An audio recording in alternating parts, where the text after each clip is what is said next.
हाय, तुम्हा सर्वांचं खूप खूप मनापासून स्वागत आहे माझ्या यूट्यूब चॅनलमध्ये। खूप दिवस झाले व्हिडिओ येत नव्हते कारण पहिला मी आजारी पडले होते, त्यानंतर गणेशची तब्येत खराब झाली, असं सगळं होत होतं, त्यामुळे व्हिडिओ काही बनवले नव्हते। आजारी असल्या व्हिडिओ तर सोडा, पण घरातलं काम करायची पण इच्छा होत नाही आणि घरात आता इतका कपड्यांचा ढीग पडला, इतका पसारा झाला होता। आज थोडं बरं वाटत होतं म्हणून म्हटले की आज सगळं घर आवरून घ्यायचं। आजारी असल्यामुळे घेतलेल्या वस्तू पण जागेवर ठेवल्या नव्हत्या, जिथे घेतल्या तिथेच त्या ठेवल्या होत्या आणि 2 दिवस मशीनला कपडे पण लावले नव्हते आणि जेवण पण कधी घरी बनवलं किंवा कधी बाहेरून आणलं असंच होत होतं। पण आज मी ठरवलं होतं की पूर्ण घर आवरून ठेवायचं आणि सकाळी उठल्यापासून मी त्याच कामाला लागले होते। पण त्याआधी तुम्हाला हे सांगते की मला काय झालं होतं। मला मायग्रेन आहे आणि मला खूप जास्त त्रास होतो, डोकं माझं खूप दुखतं। माझ्या मेडिसिन सुरू होत्या, पण मध्ये थोडं मला कमी वाटल्यानंतर त्या मेडिसिन मी बंद केल्या। मला असं वाटलं की आता पुन्हा त्रास होणार नाही, पण आता हे 4 दिवस झालं मला इतका त्रास होत होता। दिवसापासून मला हा त्रास सुरू झाला होता, पण मी तेव्हा काही सिरियसली घेतलं नव्हतं। माझ्या मेडिसिन सुरू होत्या, त्या तेवढ्याच कमी झाल्यानंतर मी त्या घ्यायच्या पण बंद केल्या होत्या आणि अचानकच हा त्रास पुन्हा सुरू झाला आणि एकदम माझ्या पण लक्षात आलं नाही की कशामुळे त्रास होतोय। मला असं वाटलं की आता वातावरण चेंज झालं, मध्ये ऊन होतं, मध्येच पाऊस पडतोय, असं काहीचं वातावरण होते म्हणून त्रास होत असेल। पण जसं माझं डोकं दुखायला सुरू झालं तसं मला आठवलं की मला मायग्रेन आहे, त्यामुळेच मला हा त्रास होत आहे। नाहीतर मध्ये मी विसरूनच गेले होते की मला हा त्रास आहे ते। पण आता मी एकदम ओके आहे, माझं डोकं वगैरे दुखायचं सगळं कमी आहे, एकदम मी ठीक आहे। म्हणूनच आज सकाळी उठल्यापासून मी घर साफसफाई करायला सुरू केली आहे। मला बरं वाटल्यानंतर गणेश आजारी पडला, पण त्याचं रिझन वेगळं होतं। तो पावसामध्ये भिजला होता, त्याच्यामुळे त्याला सर्दी, खोकला, ताप हे सगळं झालं होतं। पण आता तो पण बरा आहे आणि तो पण कारखान्यात गेलाय।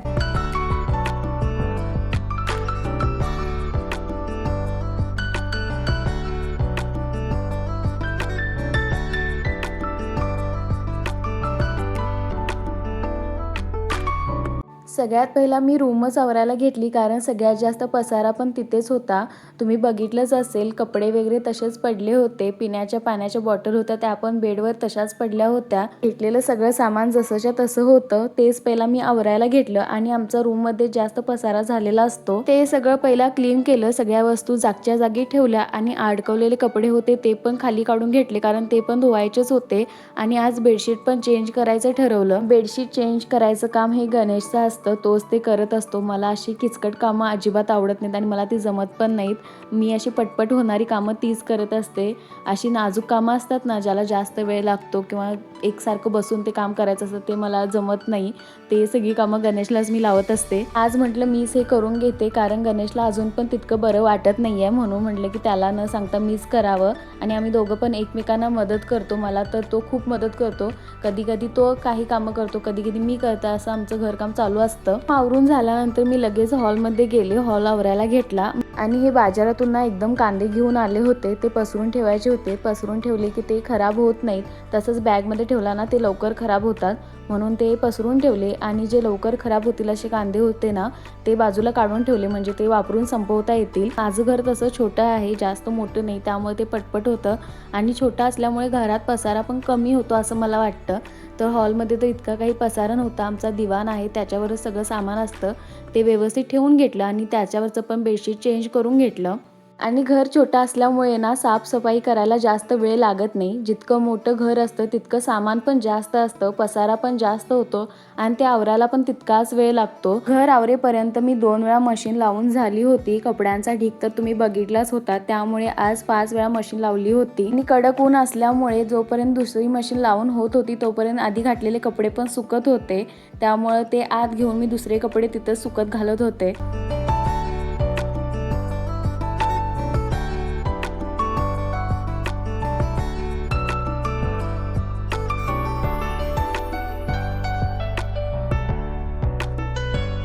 आता हे 4-5 दिवस ना मी खूप तिखट कमी असलेलं स्वयंपाक बनवत होते आणि आम्हा दोघांना पण ना ते खाऊन खूप कंटाळा आला होता।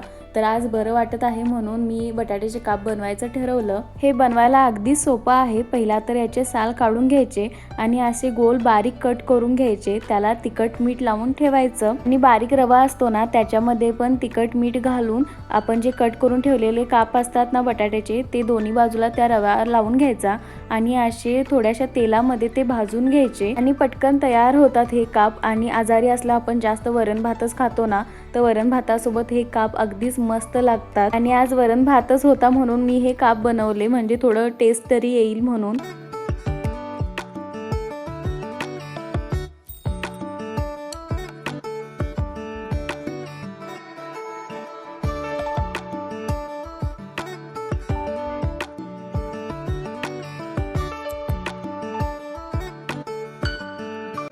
आणि आता आलं आहे माझं न आवडणारं काम, म्हणजे कपड्यांच्या घड्या घालणं. आणि आज इतकी कपडे आहेत, का माहीत नाही, पण मला हे काम अजिबात आवडत नाही.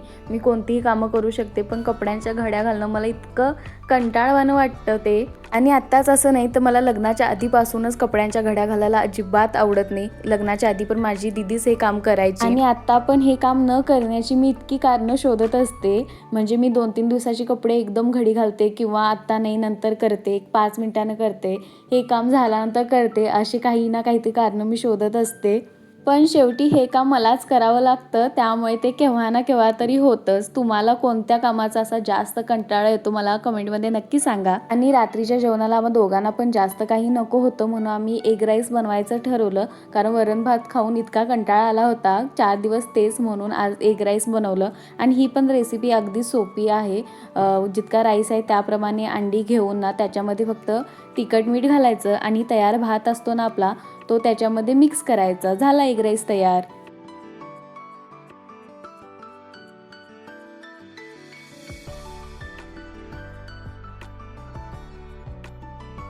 आज आहे वटपौर्णिमा, त्यासाठी मी अशी साडी नेसली आहे आणि माझी हेअरस्टाईल झाली, साडी नेसले, फक्त मेकअप राहिला आहे ते मी करते. आणि ही साडी आहे पियाने जी मला लग्नामध्ये घेतली होती ना, ती ही साडी आहे. तर आता मेकअप करते आणि मेकअप करता करता तुमच्यासोबत बोलते.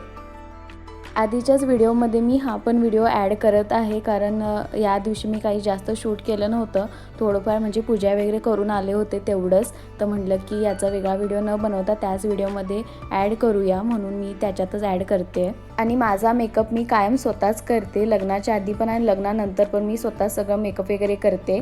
फक्त माझ्या लग्नामध्येच मी मेकअपसाठी एका दीदींना सांगितलं होतं तेवढंच, त्यानंतर मी कधी कोणाला सांगितलं नाही. मी माझं मीच करते जे काही असेल ते. आणि ही साडी आहे ना, ती माझ्या बेस्ट फ्रेंडने तिच्या लग्नामध्ये मला घेतली होती आणि सध्याला ही माझी फेवरेट आहे.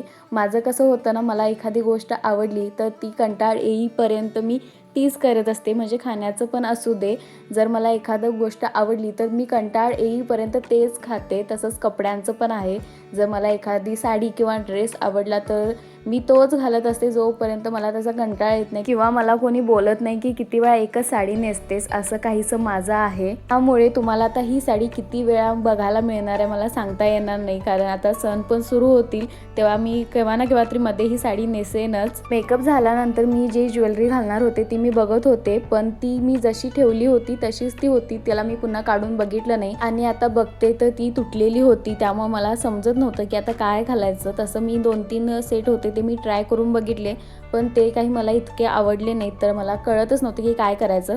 तसंच मी काही ना काहीतरी जुगाड करून ना ती आधीची जी होती ज्वेलरी ती जोडून घेतली आणि शेवटी तीच घातली. अशी मी तयार झाले आहे, जास्त का नाही, थोडासा नॉर्मल मेकअप केला आहे. आणि मी माझी बाकीची जी वडाची पूजा करायची त्याची सगळी तयारी झाली आहे. सगळं सामान, आरतीचं ताट वगैरे मी तयार करून ठेवलं आहे. आता गणेश येईल, तो आला की आम्ही जाऊ. माझा फक्त गजरा राहिला, तो येत्या वेळेस गणेश घेऊन येईल किंवा जात्या वेळेस आम्ही घेऊ. तर असं आहे, तो आल्यानंतर मग पटकन निघू.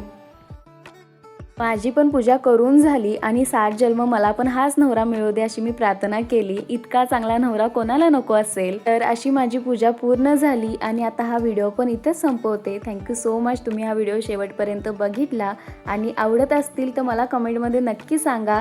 आणि आता भेटू नेक्स्ट ब्लॉगमध्ये. बाय.